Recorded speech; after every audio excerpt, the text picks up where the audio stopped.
In this video, I'm going to show you how to reset your Amana washing machine. If you find this video helpful, please consider to like this video and subscribe to my channel. In saying that, let's just jump straight into the video. Alright, so resetting your Amana washing machine can often resolve issues like unresponsive controls, stuck cycles, or error codes. And there's a couple of different ways how we can fix this. So method one is a power cycle reset, which is quite universal. So this method works for most Amana washers. So what we need to do is unplug the washer from the power outlet, then wait for at least a minute to allow the machine to fully power down. Then simply plug the washer back in, turn the water on and check if the issue is resolved.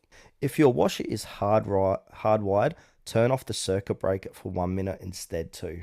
Alright, and method two is lid lift reset. So this is for top load models.